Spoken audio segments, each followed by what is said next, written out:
സ്വാഗതം. അപ്പൊ നമുക്ക് എല്ലാവർക്കും അറിയാം, നമ്മളൊക്കെ ഏറ്റവും കൂടുതൽ മനോഹരമായിട്ടുള്ള ഒരു കാലഘട്ടമാണ് ചൈൽഡ്ഹുഡ് അല്ലെങ്കിൽ കുട്ടിക്കാലം എന്ന് പറയുന്നത്. കുട്ടികൾ എന്ന് പറയുന്നത് സാധാരണമായിട്ട് ഒരു വയസ്സ് തൊട്ട് നമ്മുടെ 18ാമത്തെ വയസ്സ് അല്ലെങ്കിൽ 17ാമത്തെ വയസ്സ് വരെയുള്ള കുട്ടികളെ നമ്മൾ കുട്ടികളായിട്ട് തന്നെയാണ് നമ്മൾ കരുതുന്നത്, അല്ലെ? അപ്പം നമ്മുടെ ഇപ്പൊ ഒരു മാതാവിനെ അല്ലെങ്കിൽ ഒരു പിതാവിനെ സംബന്ധിച്ചിടത്തോളം അവരുടെ കുട്ടി എത്ര വലുതായി പോയാലും എന്നും കുട്ടികളാണ്. പക്ഷെ ഒഫീഷ്യലി, അതായത് നമ്മുടെ WHO ഡെഫിനിഷൻ അനുസരിച്ചും നമ്മൾ പല ടെക്സ്റ്റ് ബുക്ക് ഡെഫിനിഷൻസ് അനുസരിച്ചിട്ട് നോക്കുകയാണെങ്കിൽ തന്നെ കുട്ടികൾ എന്ന് പറയുന്നത് ഒരു 17 വയസ്സ് അല്ലെങ്കിൽ ഒരു 18 മുന്നേ ഉള്ള ഒരു പ്രായത്തിനകത്തോട്ട് കടക്കും. അത് തന്നെ നമുക്ക് പല ഘട്ടങ്ങളായിട്ട് early childhood, middle childhood, late childhood എന്ന് പറഞ്ഞ് മൂന്ന് ഘട്ടങ്ങളൊക്കെ ആയിട്ട് നമുക്ക് ഡിവൈഡ് ചെയ്യാൻ വേണ്ടി പറ്റും. അപ്പോൾ ഈ ഓരോ ഘട്ടങ്ങളിലും നമ്മുടെ കുട്ടികളുടെ ശാരീരികമായ വളർച്ച നമുക്ക് മനസ്സിലാക്കാൻ വേണ്ടി പറ്റും, അല്ലെ? അവർ വളരുന്നത്, അവർക്ക് ഹൈറ്റ് വെക്കുന്നത്, അവർക്ക് വെയിറ്റ് വെക്കുന്നത് ഒക്കെ നമുക്ക് മനസ്സിലാക്കാൻ വേണ്ടി പറ്റും. ഇപ്പൊ നമ്മുടെ കുട്ടിക്ക് ഒരു മാസത്തെക്കാളും അടുത്ത മാസം നമുക്ക് വെയിറ്റ് കൂടിയില്ലെങ്കിൽ നമുക്കത് ഡോക്ടറിനോട് കൃത്യമായിട്ട് പറയാൻ പറ്റും, വെയിറ്റ് കൂടിയിട്ടില്ല, അല്ലെങ്കിൽ ഹൈറ്റിന് വ്യത്യാസം വന്നിട്ടില്ല, അല്ലെങ്കിൽ പനി പിടിച്ചു കഴിഞ്ഞാൽ പനിയാണെന്ന് നമുക്ക് ഡിറ്റക്ട് ചെയ്യാനായിട്ട് പെട്ടെന്ന് കുട്ടി വളരെ ക്ഷീണിതനായിട്ടിരിക്കുന്നു, ടെമ്പറേച്ചർ കൂടിയിരിക്കുന്നു, അതൊക്കെ നമുക്ക് മനസ്സിലാക്കാൻ വേണ്ടി പറ്റും. ഇതൊക്കെ കൂടാതെ ഈ പ്രായം എന്ന് പറഞ്ഞാൽ നമ്മുടെ കുട്ടികളിലെ ഒരുപാട് മാനസിക സാമൂഹിക വളർച്ചയുടെ ഒരു കാലഘട്ടമാണ്. മാനസിക വളർച്ച ഏറ്റവും കൂടുതലായിട്ട് സംഭവിക്കുന്ന ഒരു കാലഘട്ടം തന്നെയാണ് ചൈൽഡ്ഹുഡ് എന്നുള്ളത് പറയാം നമുക്ക്. പണ്ടത്തെ കാലത്ത് എന്ന് വെച്ചാൽ 5 വർഷം അല്ലെങ്കിൽ 6 വർഷം എന്ന് പറയുന്ന ഒരു കാലത്ത് ഈ ഒരു മാനസിക വളർച്ചയിലേക്ക് നമുക്ക് കൂടുതൽ ഊന്നൽ കൊടുക്കേണ്ട ആവശ്യമില്ലായിരുന്നു. കാരണം നമ്മളെല്ലാവരും അന്ന് കൂട്ടുകുടുംബമായിട്ട് ജീവിച്ചിരുന്നൊരു കാലമാണ്. ഗ്രാമാന്തരീക്ഷത്തിലായിരുന്നു നമ്മൾ പലരും ജീവിച്ചുകൊണ്ടിരുന്നത്. അതുകൊണ്ട് തന്നെ നമ്മുടെ കുട്ടികൾക്ക് ബാക്കിയുള്ളവരുമായിട്ട് ഇന്ററാക്ട് ചെയ്യാനും ഒരു കുടുംബത്തിലെ എല്ലാവരും അറ്റൻഷൻ കിട്ടാനും എല്ലാവരുടെയും കരുതൽ, സ്നേഹം എല്ലാം കിട്ടി തന്നെയാണ് മുന്നോട്ട് വളർന്നുകൊണ്ടിരുന്നത്. പക്ഷെ കാലഘട്ടം മാറിയ സമയത്ത് എല്ലാവരും ന്യൂക്ലിയർ ഫാമിലിയായി, പിന്നെ അവനവന്റെ ഒരു ബൗണ്ടറിക്കകത്ത് എല്ലാവരും ഒതുങ്ങി, പിന്നെ സ്കൂളിന്റെ സ്റ്റൈല് മാറി, പുതിയ സിലബസുകൾ വന്നു, ഫാമിലിയിലുള്ളവർ തന്നെ ബിസിയായി, ബോത്ത് പേരൻസ് വർക്കിംഗ് ആയി, അങ്ങനെ ഒരുപാട് ചേഞ്ച് സംഭവിച്ചിരിക്കുന്നു. അതുകൊണ്ട് തന്നെ കുട്ടികളിലും അതിൻ്റെതായ റിഫ്ലക്ഷൻസ് കണ്ടു തുടങ്ങിയിരിക്കുന്നു. അപ്പൊ പലതരത്തിലുള്ള അസുഖങ്ങൾ മീൻസ് കുറച്ച് മാരകമായി സീരിയസ് ആയിട്ടുള്ള നമുക്ക് ചൂണ്ടിക്കാണിക്കാൻ പറ്റുന്നുണ്ടോ ചെറിയ ചെറിയ വിഷയങ്ങളും നമ്മുടെ കുട്ടികളിൽ ഇന്ന് കണ്ടുവരുന്നുണ്ട്, അല്ലെ? നമ്മൾ പത്രം നോക്കിയാലും ടെലിവിഷൻ നോക്കിയാലും ചിലപ്പോൾ കുട്ടികൾ ആത്മഹത്യ ചെയ്യുന്നത് നമുക്കിപ്പോ അറിയാം. ആത്മഹത്യാ നിരക്ക് കുട്ടികളെ വളരെ കൂടുതലായിട്ട് നമ്മൾ കാണുകയാണ്. അപ്പൊ നമ്മൾ അത്ഭുതപ്പെടും, അല്ലെ? എന്തുകൊണ്ടാണ് കുട്ടികൾ ഇങ്ങനെ ചെയ്തത്, എന്താണ് ഇതിനൊക്കെ കാരണം എന്നൊക്കെ. അപ്പൊ നമുക്ക് പറയാൻ പറ്റും ഇന്നതൊരു കാരണം എന്ന് നമുക്ക് ഒരിക്കലും പറയാൻ പറ്റില്ല. പക്ഷേ പല കാരണങ്ങൾ കൊണ്ട് കുട്ടികളിൽ പലതരത്തിലുള്ള മാനസിക സാമൂഹിക പ്രശ്നങ്ങൾ ഉടലെടുക്കാൻ കാരണമുണ്ട്. അപ്പം ഇന്നത്തെ ഞാൻ ഈ സെഷനിൽ ജനറൽ ആയിട്ട് നമ്മുടെ കുട്ടികളുടെ ഇടയിൽ കാണപ്പെടുന്ന കുറച്ച് പ്രശ്നങ്ങൾ എന്തൊക്കെയാണെന്നുള്ളത് നമുക്ക് ഡിസ്കസ് ചെയ്യാം. മെയിൻ ആയിട്ട് നമുക്ക് ആദ്യത്തെ നമ്മൾ പറയാനായിട്ട് ഉദ്ദേശിക്കുന്നത് ലേണിംഗ് ഡിസോർഡർ അല്ലെങ്കിൽ പഠന വൈകല്യം എന്നൊരു പ്രശ്നമാണ്. നിങ്ങൾ മാതാപിതാക്കളാണെങ്കിൽ ചിലർ കേട്ടിട്ടുണ്ടാവും, ഇപ്പം സർട്ടിഫിക്കറ്റ്സിനൊക്കെ ചോദിക്കുന്ന കാലമാണ്. എക്സാം എടുക്കുമ്പോൾ ചില സ്കൂളുകൾ ചോദിക്കാറുണ്ട് സർട്ടിഫിക്കറ്റ്, ലേണിംഗ് ഡിസോർഡറിന് സർട്ടിഫിക്കറ്റ്. എന്താണ് പഠന വൈകല്യം എന്നുള്ളത് ചെറുതായി ജസ്റ്റ് ആയിട്ടൊന്നും പറഞ്ഞുതരാം. ചില കുട്ടികൾ നല്ല മിടുക്കരായിരിക്കും, നല്ല എല്ലാ ആക്ടിവിറ്റീസിലും മുൻപിൽ ഓടാൻ, ചാടാൻ എല്ലാ കാര്യം. പക്ഷെ പഠനത്തിലേക്ക് വരുമ്പോഴേക്കും അവർക്ക് ചെറിയൊരു പ്രശ്നം ചിലപ്പം തീരെ പറ്റുന്നില്ല. എത്ര കണക്ക് കൂട്ടാൻ നോക്കിയാലും പറ്റുന്നില്ല, അല്ലെങ്കിൽ സില്ലി എറേഴ്സ് പറ്റുന്നു, അല്ലെങ്കിൽ ചിലർക്ക് എഴുതാനായിട്ട് കൊണ്ട് ഇന്നും പറയാം, പക്ഷെ എഴുതുമ്പോൾ ഫുൾ സ്പെല്ലിംഗ് മിസ്റ്റേക്ക്, അല്ലെങ്കിൽ വേർഡ്സിനകത്ത് ലെറ്റേഴ്സ് ചിലത് ഒമിറ്റ് ചെയ്ത് പോവുക, അല്ലെങ്കിൽ റിവേഴ്സ് ആയിട്ട് റൈറ്റ് ചെയ്യുക, ഡി എന്ന് പറയുന്നത് ബി പോലെ എഴുതുക, അങ്ങനെ റിവേഴ്സ് ആയിട്ട് അങ്ങോട്ടും ഇങ്ങോട്ടും ഒക്കെ മാറിപ്പോകുന്ന പോലെ എഴുതുക. അങ്ങനെയൊക്കെയുള്ള ചില പ്രശ്നങ്ങൾ കുട്ടികളിൽ കാണപ്പെടും. ആ കുട്ടികളിൽ എന്താ സംഭവിക്കുന്നത് വെച്ചാൽ അവർക്ക് മാർക്ക് പൊതുവെ കുറഞ്ഞു വരും, പക്ഷെ നല്ല മിടുക്കരായിരിക്കും. പക്ഷെ പഠനത്തിൽ അവർ കുറച്ച് പിന്നോട്ട് വരും. അപ്പം ചില ആൾക്കാർക്ക്, ചില കുട്ടികൾക്ക്, അല്ലെങ്കിൽ ചില മാതാപിതാക്കൾക്ക് എന്ന് പറയും നമുക്ക് അറിയത്തില്ല. ഇപ്പത്തെ കാലത്താണ് നമുക്ക് ഈ ലേണിംഗ് ഡിസോർഡർ എന്ന് പറഞ്ഞൊരു പ്രശ്നം ഉണ്ടെന്നും അതിന് പരിഹാരം ഉണ്ടെന്നൊക്കെ പറഞ്ഞു. ചില ആൾക്കാർക്ക് അത് അറിയില്ല, മാതാപിതാക്കൾക്ക് അത് അറിയില്ല. സോ അങ്ങനെ ഒരു പ്രശ്നം നിങ്ങളുടെ കുട്ടികൾക്ക് ഉണ്ടോ എന്നുള്ളത് നിങ്ങൾ ആദ്യം, ഇപ്പം പഠനത്തിൽ പിന്നോട്ടാണ് എന്ന് പറയുമ്പോൾ ചിലപ്പം നമ്മൾ ട്യൂഷൻ അറേഞ്ച് ചെയ്തിട്ടുണ്ടാവും, സ്പെഷ്യൽ ട്യൂഷൻ ഉണ്ടാവും. പക്ഷെ നമ്മൾ ഇങ്ങനത്തെ ഈ കുട്ടികളെയൊക്കെ ചെറുപ്പം തൊട്ടേ എന്ന് വെച്ചാൽ ഒരു 3ാം ക്ലാസ് 4ാം ക്ലാസ് ഒക്കെ തുടങ്ങുമ്പോഴേ നമ്മൾ ഇതൊക്കെ കണ്ടുപിടിച്ച് മുന്നോട്ട് കൊണ്ടുവരുവാണെങ്കിൽ നമുക്ക് അവർക്ക് 10ാം ക്ലാസ് ഒക്കെ ആകുമ്പോഴത്തേക്കും ഒരു വിധത്തിൽ നമുക്കതിന് എന്താണ് 100% എന്ന് പറയാൻ പറ്റില്ല, എങ്കിലും നമുക്കതിന് പരിഹാരം കണ്ടെത്തിയിട്ട് വരാം. അതിനോടൊപ്പം തന്നെ നമുക്ക് വേറൊരു കാര്യം നമുക്ക് സീരിയസ് ആയിട്ട് നോക്കേണ്ടത് IQ, കുട്ടികളുടെ ബുദ്ധി വളർച്ച എത്രമാത്രം ഉണ്ടെന്നുള്ളത്. ചില കുട്ടികളിൽ നമുക്കറിയാം ഇന്റലക്ച്വൽ ക്ലാസിഫിക്കേഷൻ അനുസരിച്ചിട്ട് നമുക്ക് എന്താണ് നല്ല ബുദ്ധിയുള്ള കുട്ടികളും പിന്നെ കുറച്ച് ബുദ്ധി കുറവുള്ള കുട്ടികൾ, അങ്ങനെ ക്ലാസിഫിക്കേഷൻസ് നമുക്ക് ഒരുപാടുണ്ട്. കാരണം ഞാൻ സാധാരണക്കാർക്ക് മനസ്സിലാവുന്ന ഭാഷയിലാണ് പറയുന്നത്. കാരണം എല്ലാവരും ഇപ്പൊ നമ്മളിപ്പോൾ സൈക്കോളജി ബാക്ക്ഗ്രൗണ്ടോ അല്ലെങ്കിൽ ഇപ്പൊ എഡ്യൂക്കേഷൻ ലെവലിൽ എല്ലാവർക്കും ഒരുപോലെ ഉള്ളവരൊന്നും ആയിരിക്കണമെന്നില്ലല്ലോ നിങ്ങളിൽ. അപ്പൊ എല്ലാവരും ഒരുപോലെ നമുക്ക് മനസ്സിലാകുന്ന രീതിയിൽ ഞാൻ പറയാം. അപ്പം നമ്മുടെ കുട്ടികളിൽ ചില കുട്ടികളിൽ എന്താണ് വീട്ടിൽ 3 പിള്ളേരുണ്ടെങ്കിൽ 2 പിള്ളേർ നന്നായി പഠിക്കുന്നവരായിരിക്കും, ഒരാൾക്ക് കുറച്ച് പഠനത്തിൽ വീക്കായിരിക്കും. അപ്പൊ നമ്മളെന്ത് പറയും, ഇവൻ എന്തിന്റെ കുറവാണ്, ഇവിടെ എല്ലാ സൗകര്യങ്ങളും നമ്മൾ ചെയ്തു കൊടുത്തിട്ടുണ്ട്, അല്ലെങ്കിൽ ശ്രദ്ധയില്ല, അങ്ങനെയൊക്കെ പറയും. അപ്പൊ അങ്ങനെയുള്ള കുട്ടികളിൽ ചിലപ്പോൾ ഈ ഒരു IQന്റെ ലെവൽ കുറച്ച് കുറവാണെങ്കിൽ, അല്ലെങ്കിൽ ഒരു 25% അല്ലെങ്കിൽ ഒരു 50% മനസ്സിലാക്കാൻ വേണ്ടി പറ്റും. നന്നായിട്ട് പറയുകയാണെങ്കിൽ ബോർഡർ ലൈൻ ക്ലാസിഫിക്കേഷന്റെ മുകളിലായിട്ടും ബിലോ ആവറേജ് IQ അല്ലെങ്കിൽ എബോ ആവറേജ് IQ അങ്ങനെയൊക്കെ പറഞ്ഞ IQ റേഞ്ചസിൽ കുറച്ച് താഴ്ന്നു നിൽക്കുന്ന കുട്ടികളാണെങ്കിൽ അവർക്ക് പഠനത്തിൽ നല്ല പ്രശ്നങ്ങൾ കാണിക്കും കുട്ടികൾ. സോ അങ്ങനെയുള്ള കുട്ടികളാണോ എന്നുള്ളത് നമ്മൾ ചെക്ക് ചെയ്യണം. പക്ഷെ ചെക്ക് ചെയ്യുന്ന സമയത്ത് നിങ്ങൾ ശ്രദ്ധിക്കേണ്ട ഒരു കാര്യം എന്ന് വെച്ചാൽ, കുട്ടികൾ 10ാം ക്ലാസ് അല്ലെങ്കിൽ 9ാം ക്ലാസ് എത്താനായിട്ട് നിങ്ങൾ വെയിറ്റ് ചെയ്യരുത്. അതിന് മുന്നേ നിങ്ങൾ നിങ്ങളുടെ കുട്ടികളിൽ ഈ പഠന രംഗത്തുള്ള പ്രശ്നങ്ങൾ എന്തെങ്കിലും കാണിക്കുന്നുണ്ടെങ്കിൽ അതിനുള്ള പരിഹാരം നിങ്ങൾ കാണണം. കാരണം 10ൽ എത്തിക്കഴിയുമ്പോഴേക്കും കുട്ടിക്ക് 15 വയസ്സാവും. പിന്നെ നമുക്കത് കറക്ഷൻ ചെയ്യാനുള്ള സമയം വളരെ കുറവാണ്. അതുകൊണ്ട് ആ ഒരു കാര്യം നിങ്ങൾ മാതാപിതാക്കൾ നോക്കേണ്ടതാണ്. പിന്നെ ഞാൻ ഇന്നത്തെ ഒരുപാട് പ്രശ്നങ്ങൾ പറഞ്ഞിട്ടുണ്ടെങ്കിൽ നമ്മുടെ ഇടയ്ക്ക് കൂടുതലായിട്ട് കാണപ്പെടുന്ന 2-3 പ്രശ്നങ്ങളാണ് ഞാനിവിടെ സംസാരിക്കാൻ വേണ്ടിയിരിക്കുന്നത്. അപ്പൊ ഇതിലും ചെറിയ കുട്ടികളാണെങ്കിൽ, ചെറിയ കുട്ടികൾ എന്ന് വെച്ച് കഴിഞ്ഞാൽ ഇപ്പൊ നിങ്ങൾക്ക് 2 വയസ്സുള്ള കുട്ടികൾ നിങ്ങളുടെ കൂടെ ഉണ്ടാവും, അല്ലെങ്കിൽ 5 വയസ്സുള്ള കുട്ടികളുണ്ടാവും, അങ്ങനെ പല പല കുട്ടികളുള്ള കുട്ടികൾ. ചില കുട്ടികൾ നിങ്ങൾ ADHD എന്നൊരു പ്രശ്നം കേട്ടിട്ടുണ്ടാവാം, ചിലര് കേട്ടിട്ടില്ലായിരിക്കാം. ഹൈപ്പർ ആക്ടിവിറ്റിയുടെ പ്രശ്നം, അതായത് എന്താന്ന് വെച്ചാൽ കുട്ടി ഒരു തരത്തിന് കുട്ടിയെ കൺട്രോൾ ചെയ്യാൻ പറ്റുന്നില്ല. ഭയങ്കര തുരുതുരാ ഓടി നടക്കുക, അല്ലെങ്കിൽ സാധനങ്ങൾ എടുത്ത് നശിപ്പിക്കുക, അല്ലെങ്കിൽ തീരെ സ്കൂളിൽ കൊണ്ടിട്ടിട്ടുണ്ടെങ്കിൽ ഭയങ്കര എന്താണ് കംപ്ലൈൻസ്, കുട്ടികളെ കുറിച്ച് ഭയങ്കര കംപ്ലൈൻസ്. അടുത്തുള്ള കുട്ടിയെ പിഞ്ചുന്നു, അടുത്തുള്ള കുട്ടിയെ മാന്തുന്നു, അല്ലെങ്കിൽ മറ്റുള്ള കുട്ടികളുടെ സാധനമൊക്കെ എടുത്തുകൊണ്ട് പോകുന്നു, നശിപ്പിക്കുന്നു, മറ്റു കുട്ടികളോട് ഇടി പ്രശ്നങ്ങൾ. അങ്ങനെ ഇപ്പൊ വീട്ടിലാണെങ്കിൽ തന്നെ വീട്ടിൽ വരുത്തി കഴിഞ്ഞാൽ നിങ്ങൾക്ക് ഒരു കണക്കിലും കൺട്രോൾ ചെയ്യാൻ പറ്റുന്നില്ല. നിങ്ങളുടെ വീട്ടിൽ ഭയങ്കര ഓടിച്ചാടി സാധനങ്ങളൊക്കെ നശിപ്പിച്ച് സോഫയിലൊക്കെ ചാടി നടക്കുന്ന കുട്ടികൾ, അങ്ങനത്തെ കുട്ടികളെ നമ്മൾ പൊതുവെ കാണാറുണ്ട്. ഇപ്പൊ കൂടുതലായിട്ട് കാണാറുണ്ട്. അതൊരു പ്രശ്നം തന്നെയാണ്. അത് ചിലർ പറയും പ്രായത്തിന്റെയാണ്, കുറച്ച് കഴിയുമ്പോൾ മാറിക്കോളൂ എന്നൊക്കെ ചില ആൾക്കാർ പറയും. പക്ഷെ അങ്ങനെയല്ല. അങ്ങനെയുള്ള കുട്ടികളിൽ നമുക്കത് ആദ്യമേ തന്നെ ഒരു 6 വയസ്സൊക്കെ ആകുമ്പോൾ തന്നെ, 6 വയസ്സിനൊക്കെ മുന്നേ കണ്ടുപിടിച്ച്, നിങ്ങൾക്ക് അങ്ങനെ സംശയം ഉണ്ടെങ്കിൽ നിങ്ങൾ അത് സ്ക്രീൻ ചെയ്ത് അത് കണ്ടുപിടിച്ച് കഴിഞ്ഞാൽ അതിന് പരിഹാരമുണ്ട്, നമുക്കത് ചെയ്യാൻ വേണ്ടി പറ്റും. പിന്നെ ഓട്ടിസം ഡിസോർഡർ പൊതുവെ നമുക്ക് നേരത്തെ തന്നെ മനസ്സിലാക്കാൻ വേണ്ടി പറ്റുന്നതാണ്. കാരണം കുട്ടികൾ സാധാരണ കുട്ടികളെ പോലെ ഒരു വയസ്സൊക്കെ ആകുമ്പോൾ തന്നെ നമുക്ക് ഓട്ടിസം, അല്ലെങ്കിൽ 2 വയസ്സൊക്കെ ആകുമ്പോൾ തന്നെ നമുക്ക് ഓട്ടിസം ആണെന്ന് മനസ്സിലാക്കാൻ വേണ്ടി പറ്റും. ഐ കോണ്ടാക്ട് ഡെവലപ്പ് ചെയ്യത്തില്ല, ആ സോഷ്യൽ സ്മൈൽ ഉണ്ടാകത്തില്ല, മറ്റുള്ള കുട്ടികളെ പോലെ എന്താണ് ഒരു നമ്മൾ കണക്ട് ചെയ്യാനായിട്ട് കുട്ടി ഒട്ടും ശ്രമിക്കത്തില്ല. ഭയങ്കര എന്താണ് ശബ്ദം കേൾക്കുമ്പോൾ ഒരു പേടി, അല്ലെങ്കിൽ ചിലപ്പോൾ ചില കുട്ടികളാണെങ്കിൽ സ്ഥിരം സംസാരിക്കത്തില്ല, അല്ലെങ്കിൽ ചില കുട്ടികൾ ഒരേ വാക്ക് തന്നെ വീണ്ടും സംസാരിച്ചുകൊണ്ടിരിക്കുക. അങ്ങനെ ഞാൻ ഈ പറയുന്നത് വലിയ കുട്ടികളിലല്ല, ചെറിയ കുട്ടികളിൽ അത് മനസ്സിലാക്കാൻ വേണ്ടി പറ്റും. പക്ഷേ ഈ ഓട്ടിസം എന്ന് പറയുന്ന ഒരു കണ്ടീഷൻ അത് നമ്മുടെ ലൈഫ് ലോങ് ആയിട്ട് ചിലപ്പം പോകുന്ന കണ്ടീഷൻസ് ആണ്.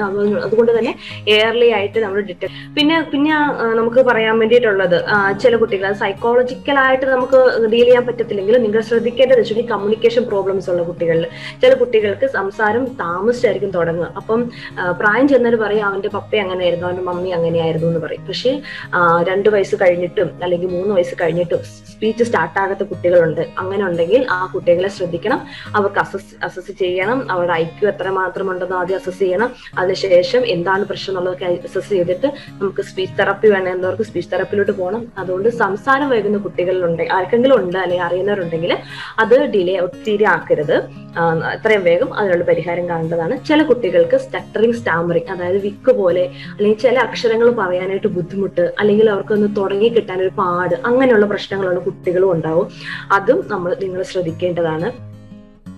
പിന്നെ ചില കുട്ടികളിൽ ഈറ്റിംഗ് ഡിസോർഡേഴ്സ് ആയിട്ടുള്ള, ചിലര് തീരെ ഭക്ഷണം കഴിക്കത്തില്ല, ഭക്ഷണം കഴിച്ചാൽ തന്നെ അത് കൈയിട്ട് ഛർദ്ദിക്കുന്ന പരിപാടിയുള്ള കുട്ടികള്, അല്ലെങ്കിൽ ഇങ്ങനത്തെ എന്താണ് മുടി എടുത്ത് കഴിക്കുന്ന കുട്ടികൾ, മണ്ണ് വാരി തിന്നുന്ന കുട്ടികൾ, അങ്ങനെയൊക്കെ ഒരുപാട് പ്രശ്നങ്ങളുള്ള കുട്ടികളുണ്ട്. അങ്ങനത്തെ പ്രശ്നങ്ങൾ കുട്ടികളിൽ കാണപ്പെടാം. ചില കുട്ടികൾക്ക് എലിമിനേഷൻ ഡിസോർഡേഴ്സ്, അതായത് അവർക്ക് മൂത്രം പിടിച്ചു വെക്കാൻ പറ്റത്തില്ല. അൺലൈക്ക് അവർക്ക് വേറെ പ്രശ്നങ്ങളൊന്നുമില്ല, അതായത് അവരുടെ ബ്ലാഡർ കംപ്ലൈൻസോ വേറെ പ്രശ്നങ്ങളൊന്നും ഇല്ലെങ്കിൽ മാത്രമാണ് നമ്മൾ സൈക്കോളജിക്കലായിട്ട് എലിമിനേഷൻ ഡിസോർഡേഴ്സ് നോക്കേണ്ടത്. അതായത് അവർക്ക് ഒട്ടും രാത്രി കിടന്നു മുള്ളുന്നു, അങ്ങനെയൊക്കെ കംപ്ലൈൻസ് കാണത്തില്ല. ഇപ്പൊ നമ്മൾ ലോക്കലായി പറയുകയാണെങ്കിൽ കിടന്നു മുള്ളുന്നു, അല്ലെങ്കിൽ ഇപ്പം 5 വയസ്സായ കുട്ടി അല്ല 6 വയസ്സായ കുട്ടി പാമ്പറില്ലാതെ നമുക്ക് തീരെ പറ്റുകയില്ല. സ്കൂളിൽ പോകണമെങ്കിൽ നമുക്ക് പാമ്പർ കൊടുക്കണം, അല്ലെങ്കിൽ 7 വയസ്സായിട്ടും പേടിയാണ് കുട്ടി കിടന്ന് മുള്ളുവെന്ന്, അല്ലെങ്കിൽ എന്താണ് ടോയ്ലറ്റിൽ പോകുന്നൊക്കെയുള്ള പേടിയുള്ള കുട്ടികൾ. അതിനൊക്കെ ഓരോ കാരണങ്ങളും ഉണ്ട്, അതിനൊക്കെ ഓരോരോ പരിഹാരങ്ങളുണ്ട്. സോ അങ്ങനത്തെ കുട്ടികളുണ്ടെങ്കിൽ നമ്മൾ നോക്കേണ്ടതാണ്. പിന്നെ എന്ന് വെച്ചിട്ടുണ്ടെങ്കിൽ മൂഡ് ഡിസോർഡേഴ്സ്. ഇപ്പം മൂഡ് ഡിസോർഡേഴ്സ് എന്ന് വെച്ചാൽ നമ്മൾ പണ്ട് കാലത്തൊക്കെ നമ്മൾ പറയും ഡിപ്രഷൻ, അല്ലെങ്കിൽ അങ്ങനത്തെ ആൻസൈറ്റി, അങ്ങനത്തെ ഉത്കണ്ഠ രോഗം, വിഷാദ രോഗം, അതൊക്കെ വലിയ വലിയ ആൾക്കാർക്കാണ് നമ്മൾ പറഞ്ഞത്. വലിയ ആൾക്കാരെന്ന് വെച്ചിട്ടുണ്ടെങ്കിൽ 18 വയസ്സ് 19 വയസ്സ് കഴിഞ്ഞിട്ടുള്ള ആൾക്കാരിലാണ് നമ്മൾ പൊതുവെ അതൊക്കെ കാണപ്പെട്ടുകൊണ്ടിരുന്നത്. പക്ഷെ ഇന്നത്തെ കാലത്ത് മാറുന്ന സാഹചര്യത്തിന്റെ ബേസിൽ ഇപ്പോ കുട്ടികളിൽ ഉത്കണ്ഠ രോഗവും ഒക്കെ നമുക്ക് കാണാൻ വേണ്ടി പറ്റും. അപ്പൊ നിങ്ങളുടെ കുട്ടികളിൽ അങ്ങനെ എന്തെങ്കിലും വ്യത്യാസങ്ങൾ കാണുന്നത്, ആക്റ്റീവായിട്ടിരിക്കുന്ന കുട്ടി പെട്ടെന്ന് സങ്കടപ്പെട്ടിരിക്കുന്ന പോലെ തോന്നുക, ഉറക്ക വ്യത്യാസം, അല്ലെങ്കിൽ ഭയങ്കരമായിട്ട് ദേഷ്യപ്പെടുക, അങ്ങനെ വാശി, അങ്ങനെയൊക്കെ നിങ്ങൾക്ക് സ്വഭാവത്തിൽ എന്തെങ്കിലുമൊക്കെ വ്യത്യാസം തോന്നുവാണെങ്കിൽ നിങ്ങൾ നിങ്ങളുടെ ഡോക്ടറിനെയോ അല്ലെങ്കിൽ സൈക്കോളജിസ്റ്റിനെയോ എത്രയും വേഗം കണ്ട് അതിന് പരിഹാരം കാണേണ്ടതാണ്. പിന്നെ ഇനി പുതിയ തലമുറയുടെ പ്രശ്നം എന്ന് പറയുകയാണെങ്കിൽ നമുക്ക് പറയാം അഡിക്ഷൻ, മെയിൻ ആയിട്ട് ഇന്റർനെറ്റ് അഡിക്ഷൻ. ചില കുട്ടികൾ മൊബൈലിലോട്ട് ഗെയിം കളിക്കാൻ ഇരുന്നാൽ അതിൽ നിന്ന് ഇറങ്ങത്തില്ല, കണ്ടിന്യൂസ് ആയിട്ട് കളിച്ചുകൊണ്ടേയിരിക്കും. ചിലർക്ക് ടെലിവിഷൻ ആയിരിക്കും, എസ്പെഷ്യലി കാർട്ടൂൺസിലോട്ട് കണ്ടിന്യൂസ് ആയിട്ട് കളിച്ചുകൊണ്ടിരിക്കുക. അതായത് അത് കിട്ടിയില്ലെങ്കിൽ അവർക്കൊരു ഭയങ്കര ബുദ്ധിമുട്ട്. അത് ഓഫാക്കി കഴിഞ്ഞിട്ടുണ്ടെങ്കിൽ ഭയങ്കരമായിട്ട് ഷൗട്ടിങ്, സ്ക്രീമിങ്, അല്ലെങ്കിൽ ടിവിക്ക് എറിയുക, അങ്ങനത്തെ പരിപാടികളുണ്ടാവും. അങ്ങനത്തെ ഒരു അഡിക്ഷൻ ഒരു സൈഡില്. ചില കുട്ടികൾക്ക് എന്ന് പറഞ്ഞിട്ടുണ്ടെങ്കിൽ വേറെ എന്തെങ്കിലും, അതായത് നമ്മള് ആൽക്കഹോളിക് അഡിക്ഷൻ ഉണ്ടാവാൻ ചാൻസസ് ഉണ്ട്. ആൽക്കഹോളിസം ഉള്ള 15 വയസ്സിൽ ആൽക്കഹോളിസം ഒക്കെ ചെയ്യുന്ന കുട്ടികളുണ്ട്, സ്മോക്കിംഗ് ചെയ്യുന്ന കുട്ടികളുണ്ട്. ഞാനിതൊക്കെ പറയാനുള്ള കാരണം എന്ന് വെച്ച് കഴിഞ്ഞാൽ നിങ്ങളുടെ കുട്ടികൾ എങ്ങനെ ചെയ്യും എന്നുള്ള കാരണമല്ല, ഇങ്ങനത്തെ പ്രശ്നങ്ങൾ നമുക്കുണ്ട്, അതിന് പരിഹാരമുണ്ട് എന്ന് നിങ്ങളെ അറിയിക്കാൻ വേണ്ടിയിട്ടാണ് ഞാൻ ഈ കാര്യങ്ങളൊക്കെ പറയുന്നത്. പിന്നെ നമുക്ക് നമ്മുടെ കുട്ടികൾ എന്ന് വെച്ച് കഴിഞ്ഞിട്ടുണ്ടെങ്കിൽ ഒരിക്കലും നമുക്ക് കുട്ടികളുടെ സ്വഭാവം പ്രെഡിക്റ്റ് ചെയ്യാൻ പറ്റത്തില്ല. നമ്മള് ചില കുട്ടികൾ വളരെ നീറ്റ് ആയിരിക്കും, ബിഹേവിയർ ഒക്കെ നല്ല സൂപ്പർ ആയിരിക്കും പുറമെ, പക്ഷെ അവരുടെ ഉള്ളിൽ എന്താന്നുള്ളത് നമുക്ക് മനസ്സിലാക്കാനേ ചില കുട്ടികൾക്ക് പറ്റത്തില്ല. ചില ദിവസങ്ങൾക്ക് നല്ല സ്വഭാവം കാണിക്കും, ചില ദിവസം നേരെ തിരിച്ചായിരിക്കും. ഇപ്പൊ സ്കൂളിൽ ചെന്നാൽ സ്കൂളിൽ ഭയങ്കര സ്നേഹമായിരിക്കും അവിടെയുള്ള എല്ലാവരോടും, വീട്ടിലാണെങ്കിൽ നേരെ തിരിച്ചു, അപ്പനോട് വഴക്ക്, അമ്മയോട് വഴക്ക്, സഹോദരങ്ങളെ കണ്ണി കണ്ടാൽ വഴക്ക്, പ്രത്യേകിച്ച് അനിയന്മാരൊക്കെ ഉണ്ടെങ്കിൽ അവരുടെ സ്വന്തം സാധനം ഷെയർ ചെയ്യത്തില്ല, അവരുടെ സാധനം നശിപ്പിക്കുക. അപ്പൊ അങ്ങനത്തെ പ്രശ്നങ്ങളുള്ള കുട്ടികൾ, കാരണം നമുക്ക് ഒരിക്കലും ഈ കുട്ടികളുടെ സ്വഭാവം ഒരിക്കലും പ്രിഡിക്റ്റ് ചെയ്യാൻ വേണ്ടി പറ്റത്തില്ല. ചിലപ്പോൾ ഭയങ്കര ഷെയിം ആയിരിക്കും, ഭയങ്കര ഷെയിം, ആര് വന്നാലും അവരോടൊന്ന് കയറി വർത്താനം പറയാനായിട്ട് പറ്റത്തില്ല. പക്ഷെ ആരും ഇല്ലെങ്കിൽ ഒരു കുഴപ്പമില്ല, ഭയങ്കരമായിട്ട് വർത്താനം പറയും, കളിയും ചിരിയൊക്കെയാണ്. ആൾക്കാരെ കണ്ടാൽ ഭയങ്കര നാണം അല്ലെങ്കിൽ പേടി, അങ്ങനത്തെ ബിഹേവിയർ കാണിക്കുന്നുണ്ട്. അല്ലെങ്കിൽ എപ്പോഴും അമ്മ അടുത്ത് വേണം, ക്ലിങ്ങിങ് ബിഹേവിയർ, അമ്മയെ കൂടാതിരിക്കാനേ പറ്റത്തില്ല. അല്ലെങ്കിൽ ഉറങ്ങുമ്പോൾ ആരെങ്കിലും കൂടെ വേണം. അത് ചിലപ്പം 8ാം ക്ലാസ്സിൽ പഠിക്കുന്നവനായിരിക്കും, 9ാം ക്ലാസ്സിൽ പഠിക്കുന്ന കുട്ടിയായിരിക്കാം, പക്ഷെ അടുത്ത് ആരെങ്കിലും ഇല്ലെങ്കിൽ ഉറങ്ങാൻ പേടി, അല്ലെങ്കിൽ വെട്ടം ഓഫാക്കിയാൽ ഉറങ്ങാൻ പേടി. ഇങ്ങനെയൊക്കെ ഒരുപാട് പ്രശ്നങ്ങൾ നമ്മൾ കേൾക്കുമ്പോൾ അതൊക്കെ നിസ്സാരമായിട്ട് നമ്മൾ തോന്നും, പക്ഷെ ഇങ്ങനെയൊക്കെയുള്ള പ്രശ്നങ്ങൾ കുട്ടികളിൽ ഇപ്പോൾ കാണാറുണ്ട്.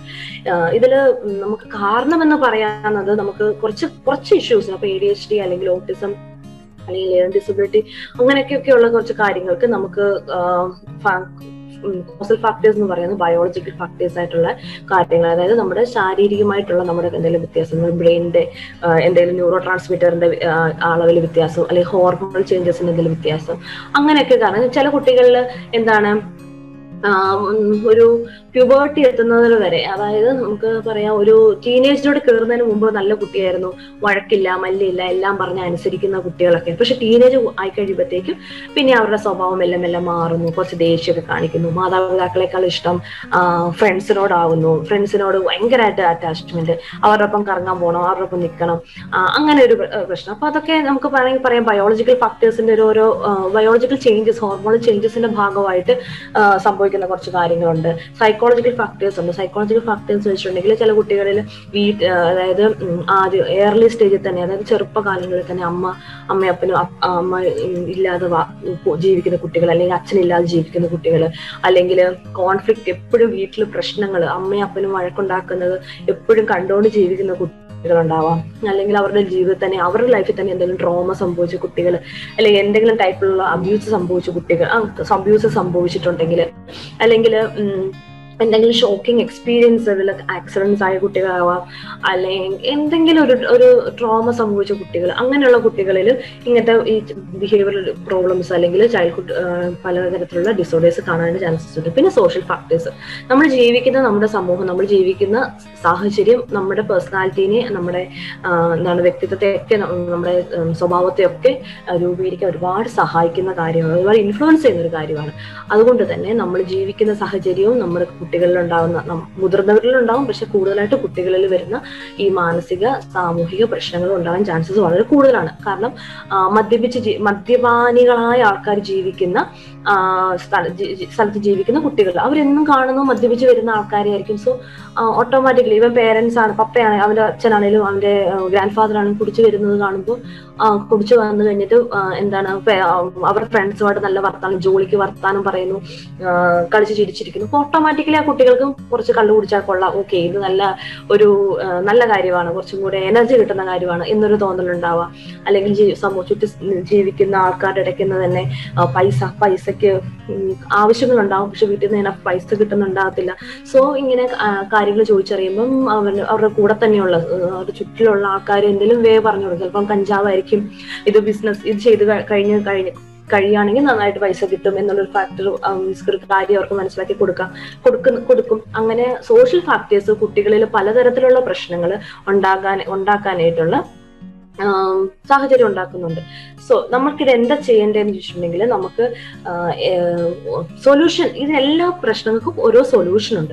ഒന്നാമത്തെ കാര്യം എന്ന് വെച്ചാൽ, ആസ് എ പേരന്റ്, നിങ്ങളൊരു പേരന്റ് ആണ് അല്ലെങ്കിൽ നിങ്ങളൊരു ഗാർഡിയൻ ആണെങ്കിൽ, നിങ്ങളുടെ കുട്ടികളെ ഫസ്റ്റ് മനസ്സിലാക്കുക എന്നുള്ളതാണ്. നിങ്ങളുടെ കുട്ടികൾ നോർമലി എങ്ങനെയാണ് ബിഹേവ് ചെയ്യുന്നത്, ആ കുട്ടികളിൽ എന്തെങ്കിലും സ്വഭാവത്തിൽ വ്യത്യാസം ഉണ്ടാകുന്നുണ്ടോ എന്നുള്ളത് നിങ്ങൾ ആദ്യം മനസ്സിലാക്കേണ്ടിയിരിക്കുന്നു. അപ്പോൾ സ്വഭാവത്തിൽ വ്യത്യാസം ഉണ്ടോ എന്ന് മനസ്സിലാക്കണമെങ്കിൽ നിങ്ങൾ ഫസ്റ്റ് കുട്ടികളുടെ നോർമൽ ബിഹേവിയർ എന്താണെന്ന് ആദ്യമേ മനസ്സിലാക്കണം. സോ നമുക്ക് അങ്ങനെ എന്തെങ്കിലും പ്രശ്നങ്ങൾ കാണുന്നുണ്ട്, ഇപ്പൊ നിങ്ങളുടെ കുട്ടി ഒരാഴ്ചയായിട്ട് അതേ സെയിം പ്രശ്നം കാണുന്നു, അല്ലെങ്കിൽ സ്കൂളിൽ നിന്ന് കംപ്ലൈൻസ് വരുന്നു, അല്ലെങ്കിൽ കുഞ്ഞിക്കുട്ടിയാണെങ്കിൽ നിങ്ങൾക്ക് തോന്നുന്നുണ്ട് ഇത് സാധാരണമായിട്ടല്ല എൻ്റെ കുട്ടി, കുറച്ചൊരു വ്യത്യാസം കാണിക്കുന്നുണ്ട് എന്നൊക്കെ തോന്നുവാണെങ്കിൽ, അല്ലെങ്കിൽ എത്ര ABCD ഒക്കെ പറഞ്ഞു കൊടുക്കേണ്ട കാലത്ത് തുടങ്ങിയാലും എത്ര പറഞ്ഞാലും അവനങ്ങ് മനസ്സിലാകുന്നില്ല, അല്ലെങ്കിൽ എത്ര ചെയ്താലും അവനങ്ങോട്ട് ഒരു കാര്യപ്രാപ്തി ഇല്ല എന്നൊക്കെ മനസ്സിലാവുകയാണെങ്കിൽ നിങ്ങൾ ഉടനടി നിങ്ങൾ ചെയ്യേണ്ട കുറച്ച് കാര്യങ്ങളുണ്ട്. ഒന്നാമത്തെ കാര്യം എന്ന് വെച്ചാൽ, നിങ്ങൾക്ക് ഇപ്പം പണ്ട് കാലത്താണെങ്കിൽ ആൾക്കാർക്ക് അറിയില്ല എങ്ങനെയാണ് ഇത് സൊല്യൂഷൻ എങ്ങനെയാണെന്ന് അറിയില്ല, എവിടെയാണ് പോകേണ്ടതെന്ന് അറിയില്ല. അതുകൊണ്ട് തന്നെ ഇപ്പൊ നമുക്ക് ഒരുപാട് സൈക്കോളജിക്കൽ സപ്പോർട്ട് ഗ്രൂപ്പ്സും ഒരുപാട് സെന്റേഴ്സ് ഒക്കെ ഉണ്ട്. അത് മൈൻഡ് ഗ്രൂപ്പ് പോലത്തെ ഓൺലൈൻ കൺസൾട്ടേഷൻ ചെയ്യുന്നവരാണ്. സോ ഇപ്പം വീട്ടിലിരുന്നുകൊണ്ട് തന്നെ നമുക്ക് ഇതിനൊക്കെ സൊല്യൂഷൻ കണ്ടുപിടിക്കാൻ വേണ്ടി പറ്റുന്നതാണ്. അപ്പൊ സൈക്കോളജിസ്റ്റിനെ കാണിക്കുക. ഇപ്പം നിങ്ങൾക്ക് ആദ്യമേ വേറെ രീതിയിൽ പോകണം, ഒരു പീഡിയാട്രീഷ്യനെ കാണിക്കണം എന്നുണ്ടെങ്കിൽ നിങ്ങൾ ആദ്യം പീഡിയാട്രീഷ്യനെ കാണിക്കുക.